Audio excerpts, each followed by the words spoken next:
Di situ Mbok Mina terus ya natapin mata Dayani yang tajam banget. Tiba-tiba Mbok Mina itu kaget. Astagfirullah gitu. Pokoknya sampai ngucap kayak gitulah Mbok Mina. Yang mana di waktu bersamaan saat Mbok Mina kaget, itu Dayani senyum loh. Tapi itu senyumnya bentaran aja. Hai guys, thank you udah klik video ini. Oke, di treat horror kali ini aku ada asupan creepy lagi nih buat kalian. Ini kisah yang menurut aku menyeramkan ya. Ini kisahnya aku dapat dari akun Twitternya Payung Hitam. Jadi thank you banget buat adminnya Payung Hitam yang udah ngizinin aku buat share cerita ini ke kalian-kalian gitu, biar kita jadikan asupan creepy gitu. Bukan cuma asupan creepy ya, tapi ya semoga ada pembelajaran gitu dari cerita ini yang nantinya yang bisa kita petik gitu ya.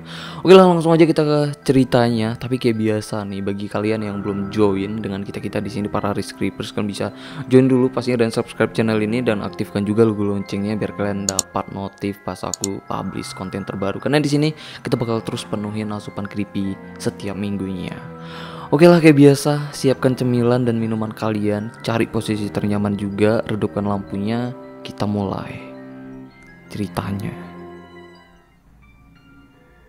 Ini kisah yang menurut aku menyeramkan banget sih. Bukan cuma menyeramkan ya, tapi ini menyedihkan gitu. Ini kisahnya semacam kutukan yang ngebuat seseorang tuh jadi orang yang paling menderita lah. Bukan cuma dia ya, tapi keluarganya juga. Itu sedih banget lah. Cuman bisa pasrah aja gitu, karena hal ini terjadi dengan salah satu keluarganya.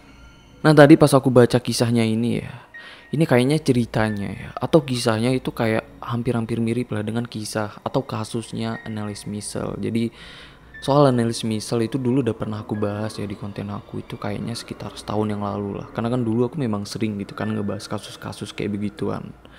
Nah, soal kasus nih aku baru ingat, sebenarnya dari kemarin aku pengen kasih tahu ke kalian ya, tapi lupa sih. Nah, sekarang aku udah ada akun ya di Snack Video. Jadi di sana itu ya aku tuh lebih intens gitu. Maksudnya lebih sering lah ngebahas kasus-kasus yang mengerikan. Karena di sana kan maksimal durasinya itu cuma 1 menit. Jadi di sana aku ngebahasnya itu on point lah. Ya hitung-hitung kayak refreshing gitu. Karena aku memang seneng banget sih ngebahas sesuatu yang mengerikan. Karena kan kalau di YouTube kayak kurang, bukan nggak kepengen ya, kepengen sih sebenarnya ngebahas soal kasus-kasus mengerikan, tapi dolar kuning menyerang gitu. Jadi buat kalian ya yang udah make Snack Video, kalian bisa follow aku di sana dong biar followers aku banyak gitu. Di sana aku udah bikin beberapa video. Jadi aku bakal update lah di sana, bakal sering gitu. Tapi tetap ya di sini aku tamain gitu di YouTube. Karena kan kalau di YouTube yang durasinya itu nggak terbatas, mungkin ada batasannya tapi kita nggak tahu sih. Yang jelas aku kalau memang cerita gitu ya, kalau memang ceritanya panjang, mungkin di YouTube aku bakal tetap ngebahas kasus-kasus yang mengerikan ya. Kalau emang menurut aku itu uh, memang seru buat dibahas ya, aku bakal tetap bahas gitu. Tapi kalau di sekarang ya aku lebih mengutamakan kalau di sini tuh lebih ke cerita kayak gitulah, cerita-cerita kayak gini gitu ya. Tapi kalau di Snack Video di sana aku lebih fokus ke cerita atau kasus gitu, kasus-kasus yang mengerikan. Makanya follow dong aku di sana. Oke lah, kita balik lagi nih ke ceritanya. Aku udah kelamaan intro gitu ya. Nah, soal cerita ini semacam kutukan ya. Kutukan yang terjadi dengan seorang wanita yang bernama Dayani, yang berasal dari suatu desa ya. Tapi di ceritanya itu nggak disebutin sih dari desa mana. Nah, ini terjadinya udah lama banget ya. Yang terjadinya ini di tahun 90-an lah. Dan cerita ini diambil itu dari sudut pandang salah satu keluarganya ya. Tepatnya adik kandungnya sendiri lah yang bernama Hanafi. Jadi Hanafi ini dengan kakaknya ya si Dayani itu cuman beda 4 tahun aja lah usianya. Awalnya, sejak Dayani masih muda, Dayani itu wanita yang sangat cantik lah. Bahkan dia itu dianggap sebagai kembang desa gitu ya di desanya. Banyak cowok-cowok juga yang emang suka gitu dengan dia. Ditambah Dayani ini juga, dia ini orangnya ramah gitu dan mudah bergaul lah dengan siapa aja. Bukan cuman itu ya, dia ini juga itu sejak SMP emang pinter, berprestasi gitu ya. Karena dia ini sering ranking lah, sering dapat nilai-nilai bagus gitu. Tapi sejak SMA dia ini udah mulai berubah gitu ya, udah mulai bergaul, temannya pun itu makin banyak dan mulai pacaran juga gitu. Dan di SMA juga dia ini emang udah mulai sering gitu dinasihatin dan orang tuanya, bahkan kadang-kadang itu sampai dimarah lah dengan orang tuanya. Karena imbas dari itu semua, ya nilainya jadi jelek gitu. Pokoknya prestasinya itu menurun drastis lah. Setelah tamat SMA, Dayan itu nggak lanjut ke kuliah ya. Bukan karena apa?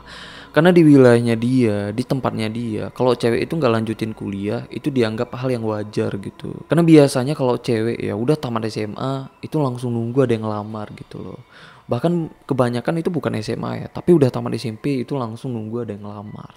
Ya kalau sekarang kan udah beda ya, mungkin di tempat lain di masanya dia juga mungkin beda lagi, aku nggak tahu ya, tapi yang jelas di situ katanya di tempatnya dia dan di wilayahnya dia gitu ya. Nah tapi kan kalau sekarang kan udah beda banget ya, terlepas anaknya cewek ataupun cowok, kalau memang orang tuanya mampu ya, soalnya itu kayak jadi kewajiban orang tua kan untuk melanjutkan pendidikan anaknya itu minimal sampai S1. Nah tapi dulu nggak kayak gitu. Gitu juga dengan Dayani ya, yang saat itu dia udah lulus SMA, Dayani itu sedang nunggu loh ada yang lamar. Disinilah awal mula kejadiannya, yang awal-awalnya itu nggak ada yang sadar. Tapi karena udah beberapa tahun ya, bahkan sampai puluhan tahun Dayani ini jadi perawan tua, barulah mereka ya keluarganya itu mulai sadar. Kayaknya ada sesuatu yang terjadi dengan Dayani. Padahal Dayani cantik.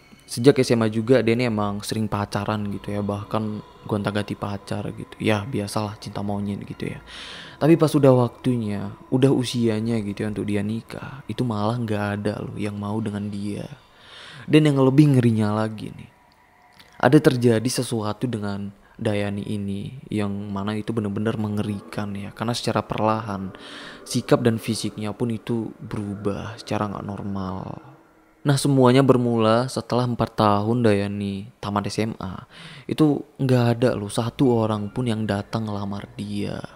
Nah karena usianya jalan terus ya, itu bapaknya pun sempat lah jodohin Dayani itu dengan anak teman bapaknya, anak teman ibunya, pokoknya anak dari kerabat orang tuanya lah, dijodohin kayak gitu.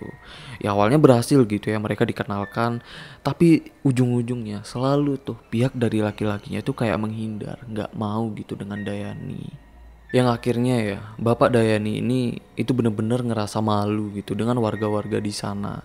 Karena usianya Dayani ya yang di sana udah dianggap matang, tapi dia ini tuh belum nikah sama sekali, bahkan masih tinggal gitu dengan orang tuanya. Sedangkan anak-anak cewek di desanya yang seusia dia itu semuanya itu udah punya anak gitu.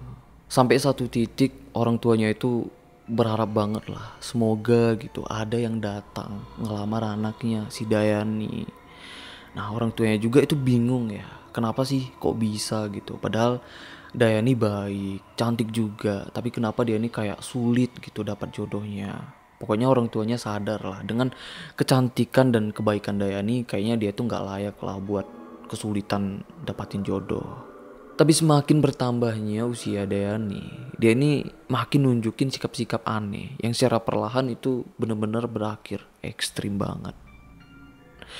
Yang awal-awalnya ya sikap anehnya Dayan itu, dia ini seneng banget minum air batu. Itu bukan batu yang dijadikan air ya, enggak. Tapi dia ini kalau minum itu seneng banget dan sering banget gitu ya masukin satu batu yang pas-pas ke dalam gelas gitu. Jadi satu batu aja. Nah setelah itu barulah diisi airnya, baru dia minum gitu. Nah karena itu ya ibunya heran gitu, karena ibunya yang pertama kali lihat kalau Dayani itu minum air batu itu. Nah ibunya heran kan, sampai nanya lah ke Dayani, lah batunya kok dimasukin ke gelas gitu, tanya ibunya. Tapi Dayani cuman jawab, oh ini cuman herbal bu, cuman herbal kayak gitulah katanya, herbal buat awet muda, perawatan kayak gitulah. Nah tapi ibunya heran kan, lah ini Dayani dapat informasi dari mana gitu, dia ini tahu dari mana. Karena sejak Dayani tamat SMA ya, dia itu udah jarang banget keluar rumah, memang gak pernah bergaul lagi ya, karena teman-teman seusianya itu udah pada punya anak semua gitu. Lagi pula dia tuh emang kayak malu gitu ya keluar rumah, karena emang udah jadi buah bibir masyarakat gitu, karena dia ya udah lumayan berumur tapi nggak nikah-nikah, makanya dia tuh jarang keluar gitu. Nah tapi dia jarang keluar, tapi dia tahu informasi soal itu tuh yang ngebuat ibunya tuh bingung. Nah beda mungkin ya dengan zaman sekarang, karena kan kok di sekarang kalau kita nggak pernah keluar rumah ya kita masih memungkinkan gitu ya buat dapat informasi. Ya misal kayak googling gitu kan, browsing ya kita dapat gitu informasi. Tapi di zamannya dia itu kan belum ada Google, makanya nih ibunya nih itu heran gitu loh. Tapi ya udahlah, ibunya pun itu ngebiarin aja ya, nggak terlalu ngegubris lah. Sampai Dayani ini itu emang sering banget minum yang di dalam gelasnya itu ada batu. Sampai adiknya ya si Hanafi itu heran juga gitu, sampai nanya juga lah, lah kok kayak gitu minumnya gitu. Nah dia ini jawabnya sama juga tuh, katanya biar awet muda. Hingga setelah beberapa hari ya, Dayani kayak gitu terus, yang emang bener-bener udah dianggap biasa gitu ya dengan keluarganya. Tapi nih, ada sesuatu yang bikin keluarganya tuh aneh gitu dengan Dayani. Yang mana dia ini ya, dia ini pernah nanya, yang itu nanya itu bener-bener tergesa banget, tergesa-gesa banget, kayak panik kayak gitu lah. Dia nanya, "Bu, kenapa sih aku kok bisa minum air batu gitu?" Itu merasa kayak penyesalan banget lah dengan Dayani. Nah itu ibunya pun heran kan, dia sendiri yang minum, dia sendiri yang nyesal gitu, bahkan dia sendiri yang nanya kenapa dia sendiri bisa minum air batunya. Gimana gak heran coba ibunya bapaknya dengan Hanafi.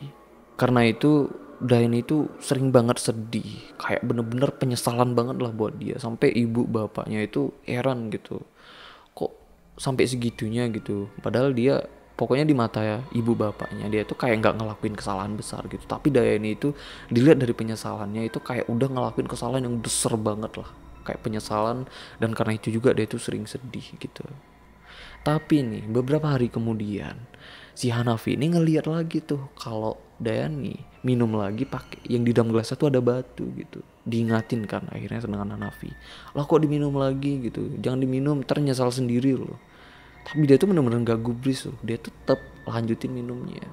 Jadi ini keanehan awal ya yang dirasain dengan keluarganya. Tapi keluarganya saat itu belum ngeh ya, belum tahu lah kalau ini bakal jadi gerbang musibahnya Dayani. Dan seiring berjalannya waktu ya, beberapa tahun kemudian, keanehannya bukan cuma itu aja loh.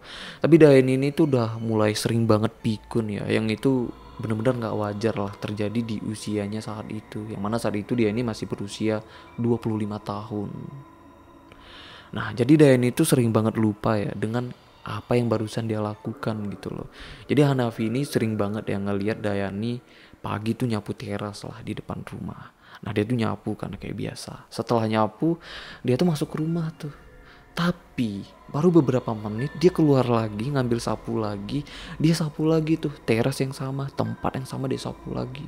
Sampai Hanafi nanya kan, loh kok nyapu lagi, kan itu udah disapu. Tapi Dayani ini ya, dia tuh bener-bener kebingungan sendiri. Karena menurut dia itu belum nyapu sama sekali. Terus pas makan ya, sering juga kayak gitu. Jadi dia makan ya, makan siang.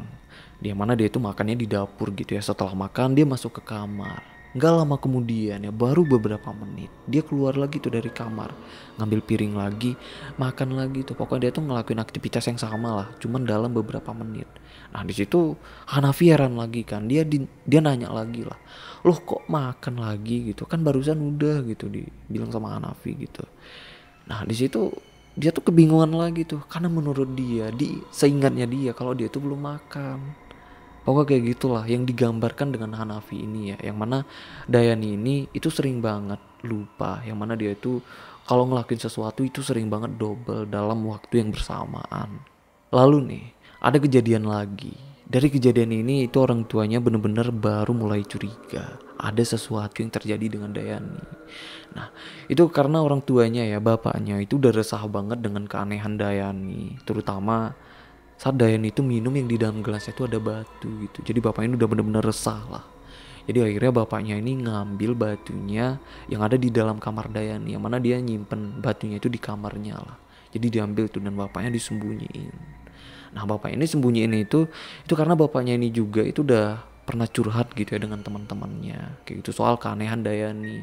Jadi teman-teman bapaknya pun itu nyaranin, coba batunya itu diambil gitu, takutnya ada apa-apa di batunya. Makanya nih bapaknya ini ngambil dan sembunyiin batunya. Tapi saat Dayani sadar ya, batunya udah hilang, udah nggak ada lagi di kamarnya. Itu Dayani bener-bener marah banget. Yang itu marahnya bener-bener marah sejadi-jadinya lah, yang ngebuat semuanya shock ya, yang kaget. Itu Dayani marah sampai mukulin gitu ya, pokoknya mukulin benda-benda yang ada di sekitarnya dia, sampai keadaan rumahnya itu benar-benar berantakan lah. Jadi karena bapaknya takut ya, akhirnya bapaknya itu balikin lah batunya ke Dayani. Nah pas Dayani udah megang lagi batunya, itu Dayani sampai ngancem bapaknya loh. Katanya kayak gini, jangan sentuh batu ini, batu ini cuman perawatan wanita. Kalau batu ini hilang, rumah ini bakal aku hancurkan. Dayani ngomong kayak gitu tuh dengan bapaknya. Yang mana itu bener-bener buat keluarganya kaget ya. Karena dia ngomong kayak gitu dan bapaknya itu di hadapan Hanafi dan ibunya. Setelah itu Dayani pun itu masuk ke kamar. Itu emang pintu dibanting lah dengan dia. Nah yang anehnya nih, itu kan kejadiannya sore gitu ya. Gak lama kemudian dia keluar lagi tuh dari kamarnya sore-sore gitu ya.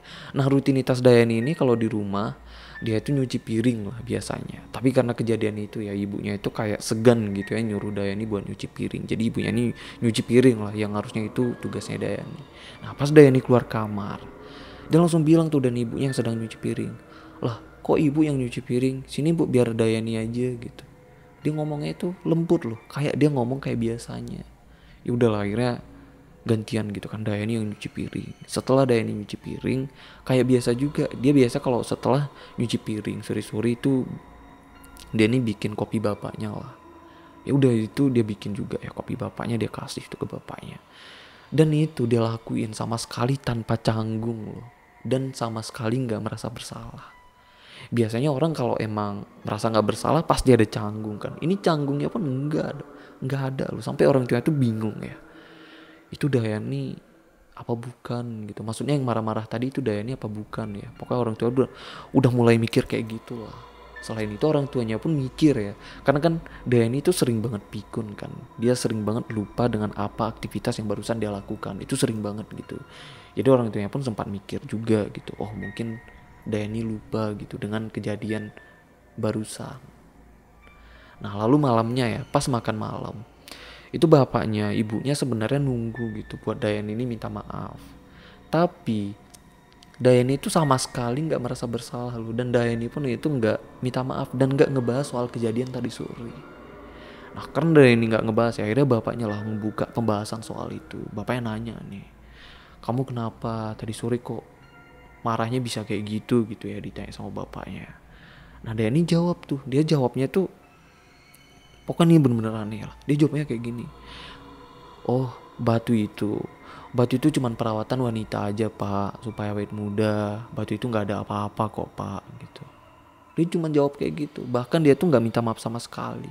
Nah yang bikin keluarganya aneh ya, berarti kan dia nggak lupa gitu, berarti kan dia nggak pikun kan soal itu, dia ingat gitu. Tapi kenapa dia tuh nggak minta maaf, dan kenapa dia tuh nggak ngerasa canggung? Di situ orang tua pun bingung gitu ya. Pokoknya Dayan itu aneh banget lah. Yang akhirnya ya orang tuanya pun itu percaya, bapaknya ibunya pun akhirnya percaya lah. Ya kayaknya bener gitu, batu itu nggak ada apa-apa. Mungkin bener gitu kata Dayani, batu itu cuman ya buat terapi atau herbal gitu ya buat awet muda. Dan dari sini juga ya, dari kejadian itu mereka udah nggak ngelihat lagi lah batunya. Ya mereka nggak tahu karena sampai sekarang itu batunya udah nggak tahu lagi di mana.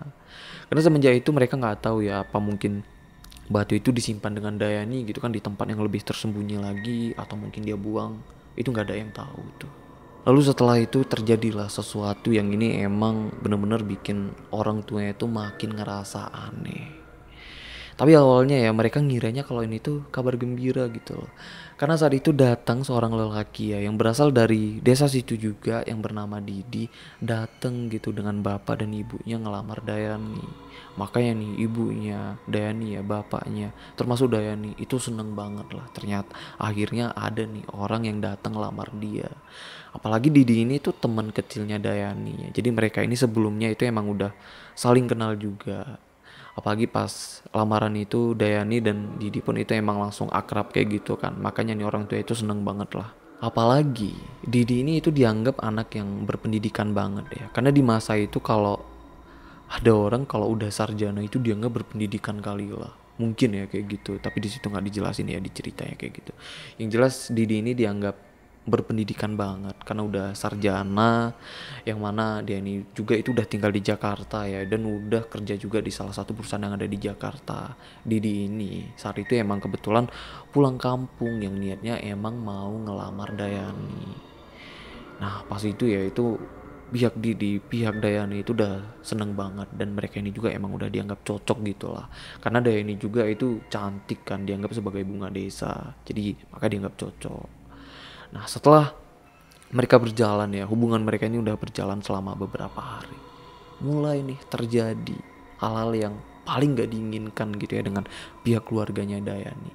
Karena Didi ini secara perlahan itu kayak menghindar dari Dayani. Sampai Didi ini ya itu gak mau loh ngelihat Dayani. Dia tuh kayak ngerasa takut ngelihat Dayani.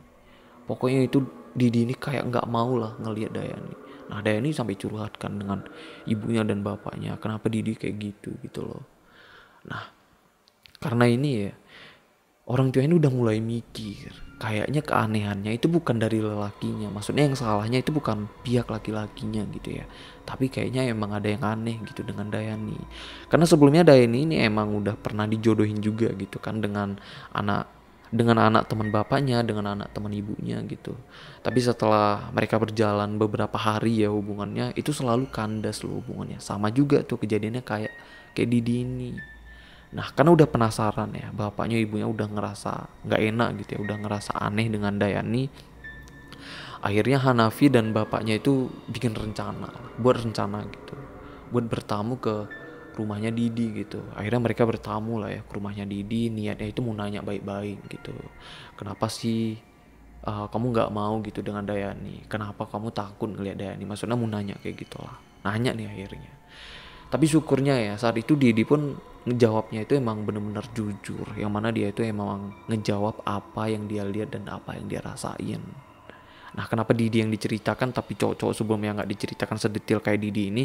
Karena sebelumnya cowoknya itu nggak ceritain gitu loh. Kenapa mereka itu nggak suka dengan Dayani, nggak ceritain. Pokoknya mereka tuh tiba-tiba ya udah cabut aja gitu, nggak diceritain. Tapi Didi ini bener-bener ceritain. Nah jadi Didi ini ya, dia nih ngeliat kalau Dayani itu kayak serem gitu. Itu bukan dari fisik ya, tapi yang jelas Dini ini ngerasa gemetar dan ngerasa kayak takut gitu ngelihat Dayani. Dia sendiri itu bukan lupa ya, tapi dia sendiri itu nggak tahu kayak gimana ngejelasinnya. Yang jelas dia tuh bener-bener nggak nyaman banget setiap ngelihat Dayani. Nah dari sini bapaknya ya itu bener-bener udah bingung gitu ya, apa sih sebenarnya yang terjadi dengan Dayani, kok bisa gitu sih, itu bener-bener semacam kutukan. Nah dari sini bapaknya ingat lagi nih soal batu itu. Pokoknya mulai kepikiran ya, apa karena batu itu ya. Pokoknya bapak udah mulai mikir kayak gitu tuh, mikir lagi kayak gitu maksudnya, karena kan sebelumnya udah mikir kayak gitu juga ya. Tapi akhirnya percaya gitu kan dengan Dayani. Terus Hanafi ini ya, dia ini nyaranin bapaknya lah, coba aja gitu konsultasi ke Mbok Minah. Jadi Mbok Minah ini tuh dukun beranak ya, tapi di desanya dia ini emang dikenal juga itu bisa lah ngobatin penyakit-penyakit kampung non medis. Yang akhirnya bapaknya, ibunya itu ngebawa Dayani lah ke tempat Mbok Minah, yang mana Mbok Minah ini itu desanya di sebelah desa mereka gitu ya, nggak sedesa gitu dengan Mbok Minah.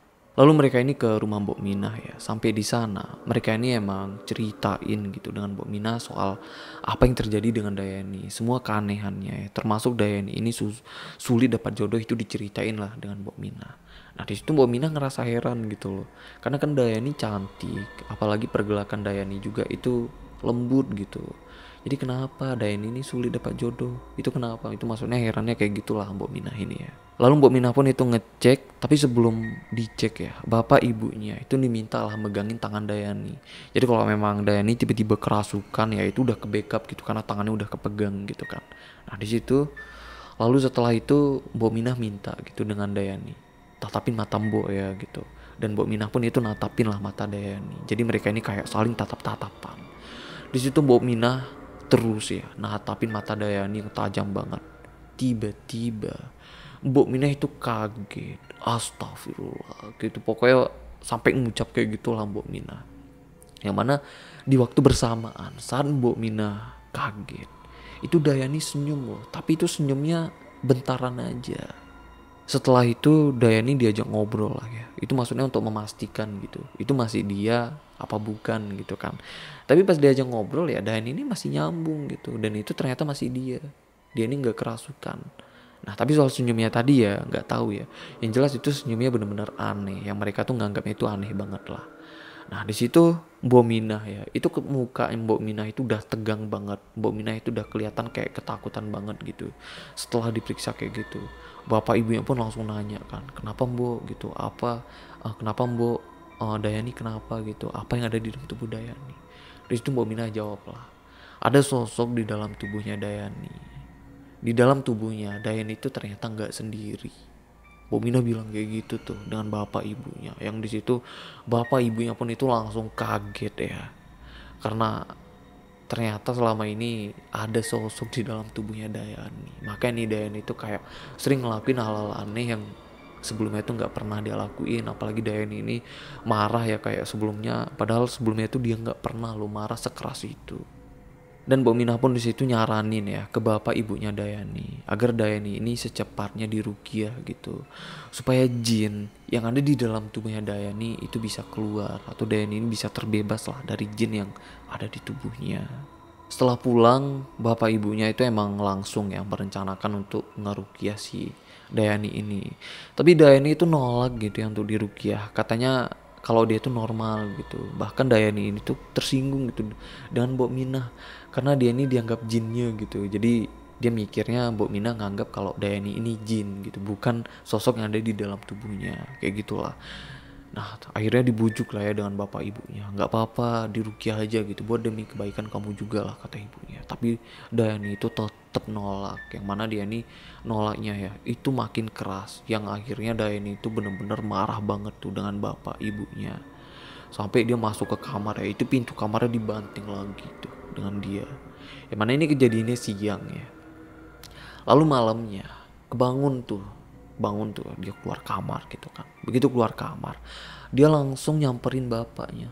Nah di situ ya dia nih ngomong sambil senyum, dan ngomongnya pun itu kayak berbisik lah dengan bapaknya, yang mana ini bahasanya pun memang bener-bener aneh banget ya, bukan bahasa yang biasanya dipakai dengan Dayani.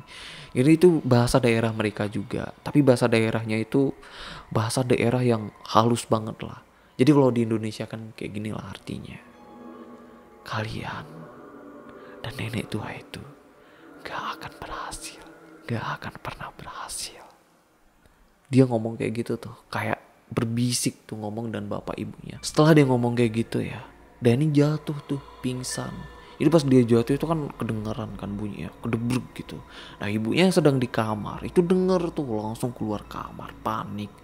Itu lebih panik lagi ngelihat Dayani yang saat itu udah tergeletak tuh di lantai. Bapak ibunya itu udah panik banget ya, nggak tahu tuh harus kayak gimana ngelihat Dayani udah tergeletak. Ditambah saat itu Hanafi sedang nggak ada di rumah gitu loh, karena biasanya ya kalau di rumah mereka ada apa-apa itu selalu Hanafi lah yang handle, karena bapak ibunya itu udah lumayan tua. Nah jadi malam itu ya bapaknya itu langsung lari itu ke rumah Mbok Minah itu buat uh, kayak minta bantu kayak gitulah dan Mbok Minah ya. Dan bapaknya juga itu manggil ustadz yang rencananya biar didoain gitu ya kalau emang terjadi sesuatu yang berbau mistis gitu dengan Dayani. Nah pas bapaknya balik ya, yang itu baliknya dengan Mbok Minah dan dengan satu ustadz juga, itu rumah mereka udah bener-bener rame karena tetangga mereka itu semua itu pada jenguk gitu ya ngelihat Dayani. Dan mereka ini duduknya itu di samping tubuhnya Dayani yang saat itu masih pingsan gitu, dia itu masih belum sadar lah.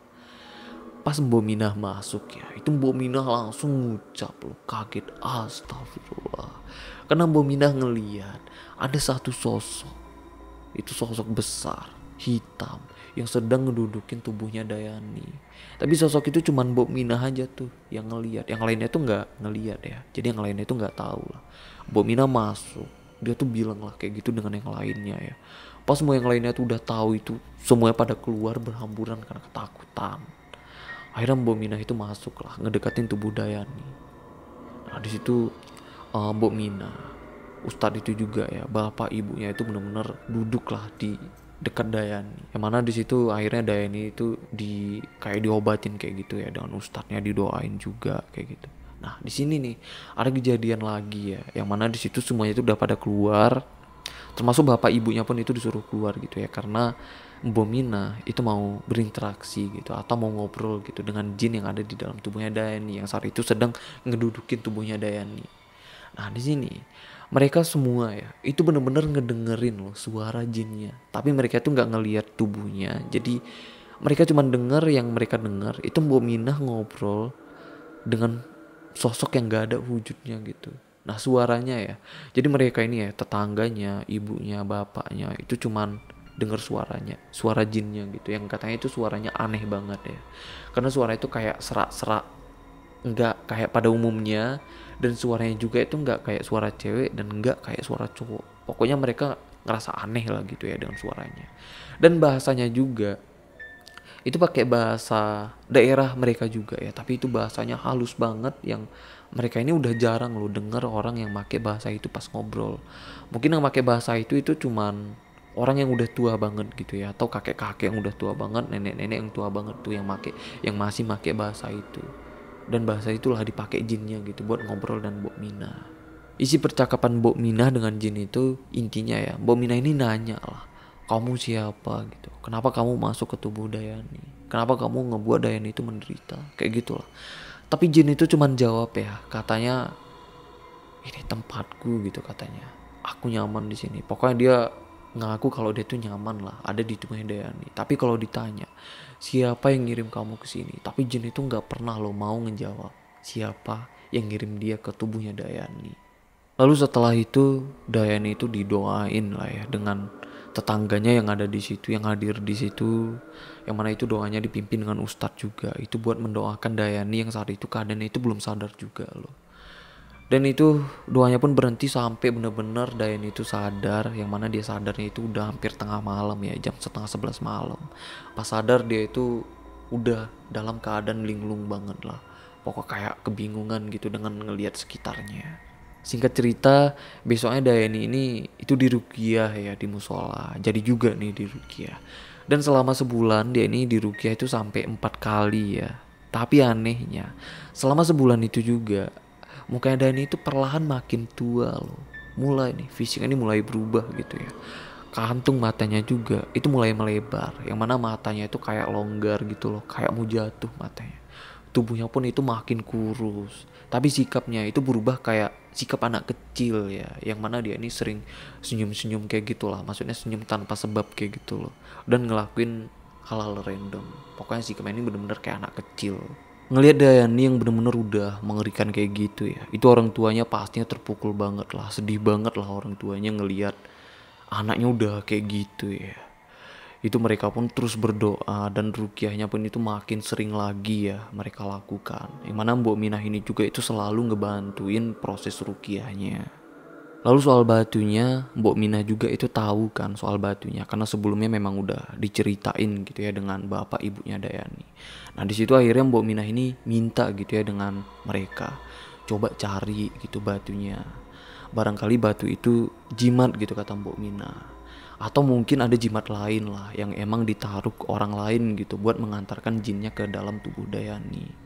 Nah akhirnya ya bapaknya, ibunya, termasuk Hanafi juga itu nyariin lah, seisi rumah itu dicariin ya batunya, termasuk kamarnya Dayani juga itu udah dibongkar ya, di dalam lemari, di semua tempat lah udah dicariin, tapi bener-bener nggak ketemu.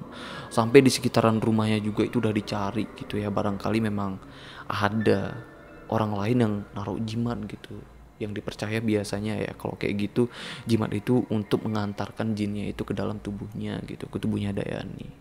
Tapi tetap aja nih mereka nggak nemuin batunya dan nggak nemuin jimat apapun yang ada di rumah mereka.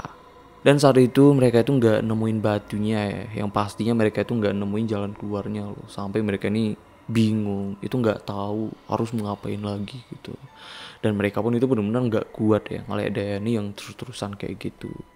Nah akhirnya nih Hanafi ini nyaranin lah ya, coba diobatin itu melalui medis. Mungkin kan penyakitnya itu penyakit medis. Nah akhirnya dicoba juga ya diobatin itu melalui medis, yang mana Dayani ini itu ditanganin dengan ahli jiwa. Dan dia ini tuh sempat lah dirawat selama hampir kurang lebih itu selama setahun di rumah sakit jiwa. Tapi pihak rumah sakit jiwa pun itu sama sekali nggak bisa mendeteksi adanya perubahan sikap. Yang mana dia ini pas dirawat ya selama kurang lebih setahun itu sama sekali nggak ada perubahan loh. Malah keadaannya itu makin memburuk. Nah di sini banyak pihak juga yang nganggap kalau Dayani itu bukan ngalamin penyakit medis, tapi itu emang non medis gitu. Nah yang akhirnya ya Dayani itu dibawa pulang lah dan orang tuanya tanpa hasil apapun. Sampai rumah bapaknya, ibunya gitu ya, itu mereka cuman bisa nangis lah ngelihat Dayani keadaannya udah kayak gitu. Nah saat itu Dayani itu diajak ngomong pun udah nggak bisa lagi ya, dia kalau ngomong itu udah benar-benar nggak nyambung lah. Dan dia juga itu sering banget buat anak-anak sekitar situ tuh ketakutan karena emang ya fisiknya itu emang menyeramkan lah. Pokoknya tuh nggak enak banget lah buat dilihat. Makanya tuh anak kecil itu ngelihat Dayani itu kayak ngelihat hantu. Singkat cerita, setelah orang tuanya Dayani ini bawa dia itu ke sana, bawa kemari gitu ya buat berobat biar Dayani itu bisa sembuh lagi, tapi jangan sembuh malah Dayani keadaannya itu makin memburuk. Yang akhirnya nih, karena orang tua udah nggak tahu lagi ya. Akhirnya nih, bapaknya Dayani ini nggak bawa Dayani itu ke dukun. Yang mana ini dukunnya itu dukun ilmu hitam ya, yang emang dianggap itu kayak sesat kayak gitu lah. Karena bapaknya ini itu disaranin dengan salah satu tetangganya gitu. Coba aja bawa ke Mbah Jiwo. Nah, Mbah Jiwo ini tuh dukun ya yang dianggap itu bisa lah nanganin Dayani ini gitu. Nah, tapi Mbah Jiwo ini kayak aku bilang itu tadi ya, yang dukun pakai ilmu hitam. Jadi bapaknya Dayani ini awalnya tuh rada ragu karena takut musyrik gitu kan. Sampai bapaknya ini udah berubah pikiran gitu ya. Akhirnya kompromi lah dengan Hanafi dan ibunya gitu. Gimana kok kita bawa Dayani ke Mbah Jiwo gitu. Nah, awalnya Hanafi dan ibunya itu ragu gitu loh. Nah, tapi karena mereka nggak sanggup ya terus-terusan ngelihat Dayani dengan keadaan yang kayak gitu, akhirnya mereka bawa lah Dayani ini ke Mbah Jiwo. Saat mereka udah nyampe di rumah Mbah Jiwo dan udah ketemu dengan mbahnya, itu Dayani itu langsung ngamuk-ngamuk loh. Dia tuh kayak ketakutan banget ngelihat Mbah Jiwo. Yang mana ya itu karena ngamuknya itu ngeri banget. Akhirnya ibunya itu ngikatin lah tangannya itu pakai selendang yang dipakai ibunya saat itu gitu. Nah, itu selendang kan tebel ya, itu bisa putus loh, bisa robek tuh selendangnya. Akhirnya Mbak Jiwo kasih daun bambu ya yang udah kering, itu tipis banget lah daun bambunya. Mbak Jiwo suruh ikatin tuh Dayani, maksudnya ngikatin tangannya itu pakai daun bambu itu. Beneran aja dong, saat diikat dengan daun bambu yang udah kering yang tipis kayak gitu, itu Dayani bener-bener gak bisa gerak lagi. Ya mereka tahu lah kalau daun bambu itu emang ya bukan daun biasa gitu. Baru tuh Dayani ini bisa duduk tenang. Nah, di situ mereka emang ngejelasin ya, emang langsung lah ngejelasin ke Mbah Jiwo apa yang dialamin dengan Dayani ini, kenapa Dayani ini gitu. Pokoknya dijelasin lah panjang lebar. Nah, setelah diperiksa ya, singkat cerita nih, akhirnya Mbah Jiwo tahu lah. Nah, di sini kata Mbah Jiwo ya, di tubuhnya Dayani itu emang ada sosok jin.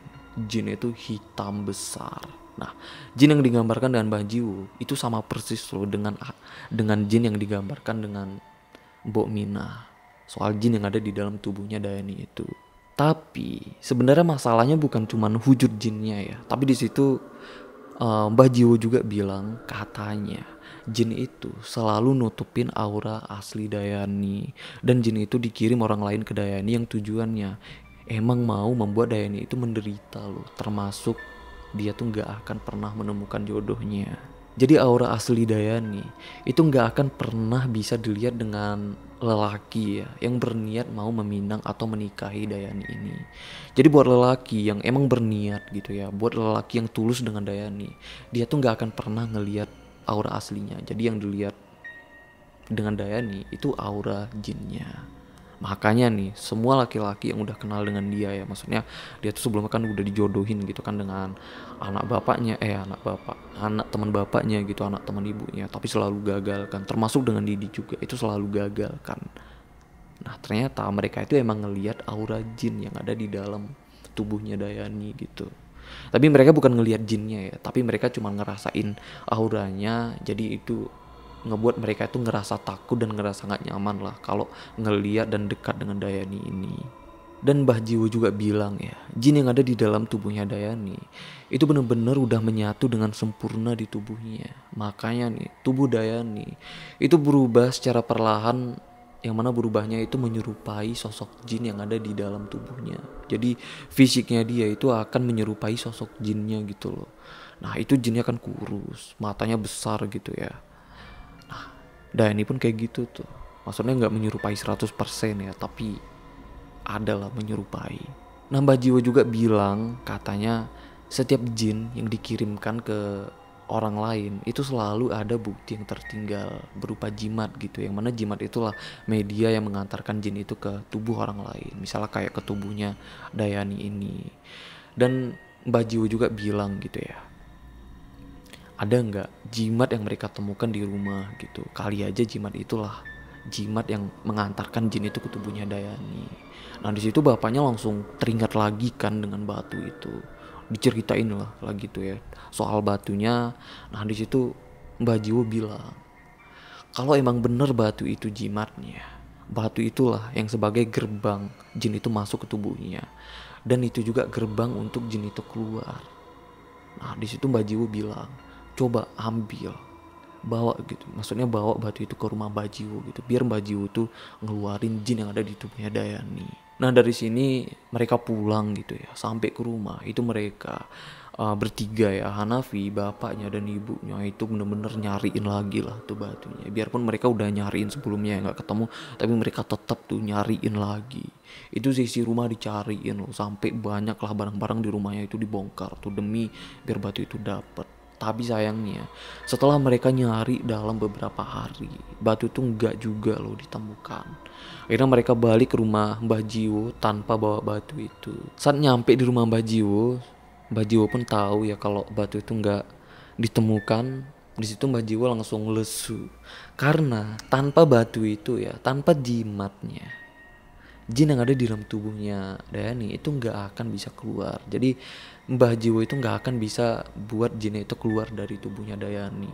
Nah di situ bapaknya Dayani itu mohon-mohon lah dengan Mbah Jiwo gitu ya, tolong pak, tolong gitu, tolong Mbah, tolong selamatkan Dayani gitu. Tapi dukun itu bilang percuma, jin itu nggak akan bisa keluar tanpa gerbangnya.